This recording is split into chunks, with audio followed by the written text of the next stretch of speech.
Ty pičo! Co říkal? Co říkal, vole?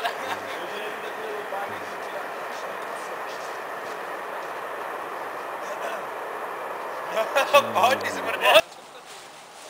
No. Tak to ovaž kolem toho prvního stromku. Dobrý, to budu držet se jako zapřu tady. No, já ti pomůžu samozřejmě. Tak to nějak svažte. Ne, až to lano, když tak nějak vem, to zrovna nebo co. No, nebo Ty máš volno. Moje rozpůlený. Budem se dostat. No, Aha. Budem pasu. hele, ale tak co, mám aspoň 2 lana. Zase nedělej, jo? V pohodě, teď já nic Teď si to neříkám. zkusíme.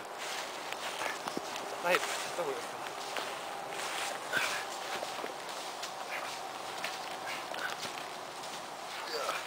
Hej, to je hustý! Ale Máro, tahej. Ještě. Co? Co jsi tím dělal tam? Já nic, to mi dá takhle taťka, co on s tím dělá to? Zaber moji pozici.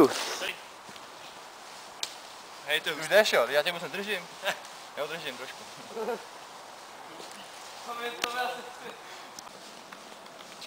No, tak Mára. Píču to géčko, vole. Je po téhle pěšnice nahoru.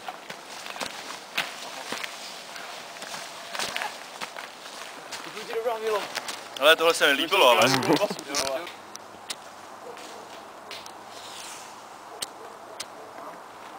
Jako dál bys toho za tu mochru. Promiň! Třeba to Iser, vole, poslední. A on nemá ještě, vole. Takhle hodí, to musí doletět, ty tak jako... Jo.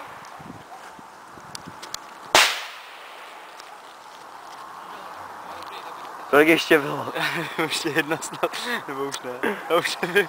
Jak boukej pomalu, tak vole, vždycky na to. Ne, to už musíš takhle. Kurva to nestíhám, jenom jsem dloze. Dělej, pojď, já to držím na prut. Sondro, pozor.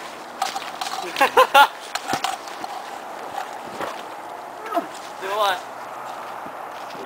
Časování, kurva. To je do píči.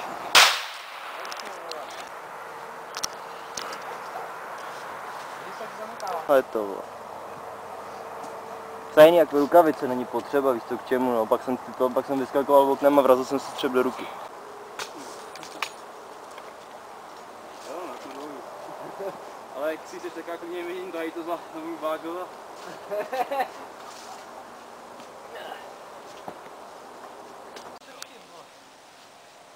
Ale už já mám důvěřu, jo, takže doufám, že...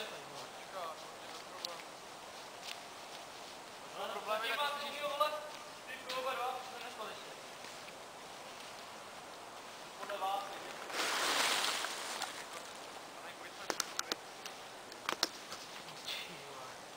já jsem chtěl takový ten kluci vykládí cestu, vole, všude jak to spadá u toho a podobně, takže... Já radši právě do toho mám... Tak jo, já se to taky snažím, ale to se smíší, jo.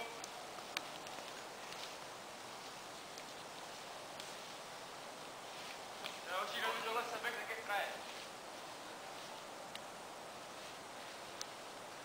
Já jsem rád, že jsme nešli po tam těch strmých skalách. Počkej, já ti nekřižu, to je peškala. Já jsem myslel, že budu boužat celou cestu, ty vole, jako, pravdě. Do kopce, jo. Co? Je do kopce. No, kopíči. Ty kokos. Jo, výborná cesta. To už by byl punk, vole. Si málem tady snesl, ty vole. To je, vole.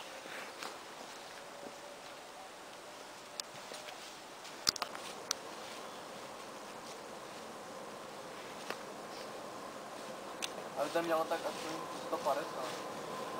Tak ono nejde moc o pružinu, to ti do toho dává nejméně síly, tam jde spíš o to, abys měl dobrou vzduchotechniku a takovýhle věci. Popáp a hlaven.